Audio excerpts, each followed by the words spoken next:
A tolerância é uma grande virtude. A tolerância ativa é aquela que diz que só é possível viver em sociedade e só é bom porque existe a diversidade. Mas eu acho isso uma das melhores coisas que jamais aconteceu na história, que você seja diferente de mim. E a tolerância ativa proclama a diversidade como princípio. No momento que eu lhe classifico com algum adjetivo, um substantivo que se torna um insulto, eu tento colocá-lo numa caixinha para impedir o diálogo. Porque é a única capacidade que essa pessoa tem de me colocar na gaveta. E esse xingamento, como todos os xingamentos, fala de mim e não do outro. Você olhar para o outro, reconhecer nele uma instância humana, não desumanizá-lo e ouvir um argumento sem apenas classificar. Então eu já escorreguei nessa questão também, já adjetivei pessoas, é um erro que eu vou tentar sempre impedir. É preciso ouvir. Atrás do ódio existe sempre muito medo. As pessoas com medo são agressivas. Atrás de uma pessoa que não tolera a sua opinião, existe alguém que tem um temor imenso que o seu mundo, ou que ele imagina que seja o seu mundo, desabe. E aí o meu conselho é o seguinte: nós devemos sempre debater, mas quando alguém arregalar os olhos, gesticular bravamente, começar a salivar, afaste-se lentamente, concorde, porque nunca devemos tocar tambor para maluco dançar. Agora, se não for isso, se alguém estiver expressando a sua opinião, discuta com essa pessoa, mas lembre que não dá para salvar todo mundo da sua própria ignorância, porque a ignorância produz uma zona de conforto, que foi estudado por Etienne Lavoisier no século XVI, no discurso da servidão voluntária. Não há nada mais agradável do que abrir mão da capacidade de raciocinar em torno de uma ideia fundamentalista, religiosa, de uma dieta específica, de uma seita, de um grupo. Ela produz em mim a total liberdade, porque eu paro de precisar escolher. Bomba relógio que faz com que as pessoas, como eu sempre lembro, sejam capazes de perseguir um homem que cortou a sua frente. Sejam capazes de ir atrás de um carro que cortou, arriscando o carro, sua família e a si próprios, por causa de um gesto passageiro, irrelevante, mas que feriu o meu narciso. E eu entrei em um círculo de diálogo com a raiva ou descuido do outro. Então o problema não está apenas em ser compreensivo com os outros, não por uma caridade ou uma compaixão externa, mas por uma educação interna que coloca no meu caminho, como me ensinou um religioso jainista na Índia, que coloca no meu caminho pessoas difíceis para que eu queime karma. E algumas pessoas queimam karma em 3º grau, rapidamente e com intensidade. Toda vez que alguém me enfrenta, toda vez que alguém discorda de mim, ela está sugerindo que eu saia da minha zona de conforto. Está sugerindo que minha vaidade não me domine. Está mostrando que eu sou limitado em relação ao universo. Está me convidando a crescer. Todas as vezes que alguém concorda inteiramente comigo, me elogia e acha o máximo qualquer bobagem que eu digo, essa pessoa está favorecendo o meu narciso. Ela está favorecendo o meu eu. Está impedindo que eu cresça. Então, qual o limite disso? A monja disse, eu concordo inteiramente. O limite disso é a ética e a lei. Não deem corda. Concordem imediatamente, em primeiro lugar, porque é inútil. Não há diálogo com quem é dogmático. Só há diálogo com alguém que sabe a sua limitação nesse mundo. Que aquilo que eu faço no mundo, sendo o que eu for, é irrelevante em relação ao total do universo. Mas só diz relevância a mim, exclusivamente a mim. Então essa é uma questão complexa. Agora, eu até, por vaidade de professor, eu gostaria de ser mais influente do que eu sou. Então, como professor, eu dou aos alunos textos de ideologias variadas, para que eles escolham o que eles acham. Sou um relativista da ideia de verdade. Gosto das pessoas que leram coisas contraditórias e que têm dúvidas. Pessoas que têm dúvidas conversam. A dúvida é o início de todo o processo filosófico. Algumas pessoas são monotemáticas, falam do mesmo assunto, têm um interesse obsessivo num único tema e impõem a todo o grupo aquele tema como se todos compartilhassem do mesmo desejo. Outras pessoas são particularmente agressivas, usam um tom de voz, uma argumentação e uma imposição que perturbam o ambiente. Outras são o que nós costumamos chamar de folgadas. Nada fazem, consideram que os outros devem colaborar para que ela seja feliz. Não entram na divisão de tarefas ou esperam ser servidas.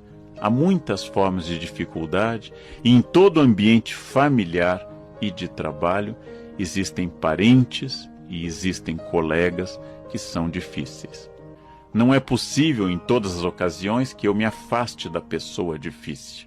Às vezes não é minha escolha. Mas se eu tenho interesse e se isso é importante, eu posso ajudar essa pessoa difícil a melhorar. Se eu não tenho interesse e não é importante para mim, eu devo me afastar. Mas quando isso não é possível, acima de tudo, eu devo encontrar uma área de equilíbrio comigo mesmo para entender que aquela pessoa é difícil e que eu não devo entrar nesse jogo da dificuldade dela. Quando eu consigo isolar um pouco mais a pessoa difícil dentro de mim, eu consigo ter mais harmonia. E se eu não posso evitar o contato, pelo menos eu evito o dano e a raiva de conviver com uma pessoa difícil. Polônio dá ao filho os conselhos mais sábios, práticos e diretos para a felicidade. Quando Laertes volta para estudar em Paris, Polônio lhe dá os seguintes conselhos que eu vou sintetizar da tradução do Milor Fernandes. Não expressar tudo o que se pensa. Ouvir a todos, mas falar com poucos. Ser amistoso, mas nunca ser vulgar. Valorizar amigos testados, mas não oferecer amizade a cada um que aparecer na sua frente. Evitar qualquer briga, mas se for obrigado a entrar numa, que seus inimigos o temam. Usar roupas de acordo com a sua renda, sem nunca ser extravagante.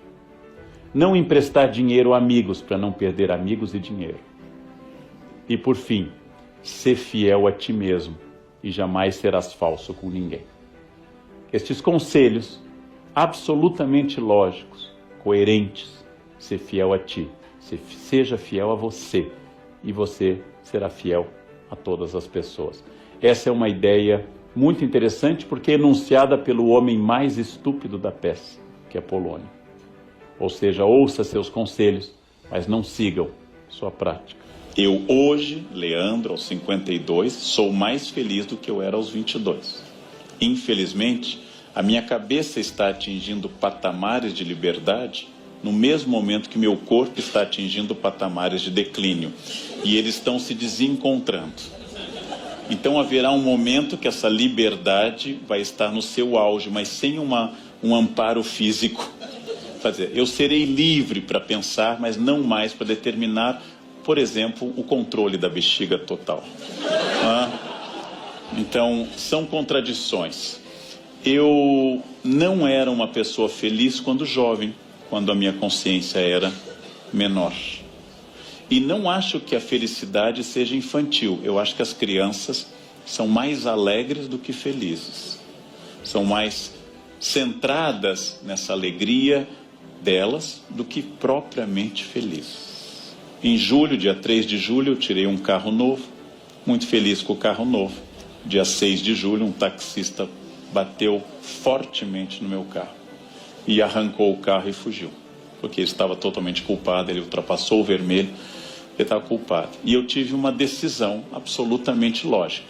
Eu posso correr atrás dele, Velozes e Furiosos 50, pelas ruas de São Paulo, ou eu posso discutir comigo mesmo se para resolver o problema de uma porta amassada eu não estou criando um problema muito maior, que é destruir o resto do carro, me envolver num atrito com as consequências que eu não prevejo. E eu então decidi não correr atrás. Paguei o prejuízo, né? Desejei a ele sentimentos negativos e segui minha vida. Essa é uma decisão num momento que eu acho que eu fui mais sábio do que eu era. Deixei de ser um dos meus defeitos tantos, de ser iracundo, tomado pela ira. Aquilo que Dante condena também ao inferno, os iracundos. Ou seja, eu tomei essa decisão de pensar o que significa isso daqui a 6 meses. Mas o que pode significar daqui a 6 meses, eu percorrendo São Paulo de madrugada, atrás de um taxista. que pode significar isso. Resultado, tomei uma decisão naquele momento sábia. Outros momentos eu não consegui ser sábio. Outros momentos traído pelo narciso, traído pela vaidade, traído pelo sentimento, pelo quaisquer outros motivos, não consegui ser tão sábio. Então, é esta luta. Volto a dizer o que eu já disse nesse espaço. Eu tenho como meta o projeto que o bobo do Rei Lear do Shakespeare disse a ele, pobre Lear, que ficou velho antes de ficar sábio. Eu gostaria muito de envelhecer sábio. Está difícil. Eu já estou quase achando que eu não terei tempo hábil para isso. Mas passo a passo eu acho que dá para ser consciente e feliz. Desde que eu não tenha essa concepção boba de felicidade contida nos perfis ou contida nas exposições de fotos das pessoas que mostram uma vida irreal. A vida que elas gostariam de ter.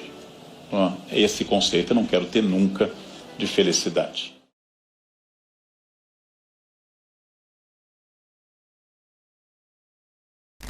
Uma única ideia contamina toda a minha opinião.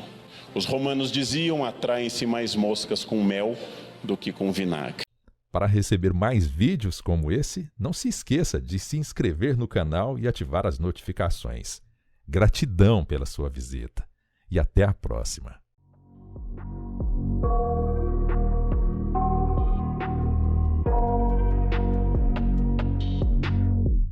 I got nightmares in my head, I fear that the thoughts build up until I can't hear, that my mind fills up into a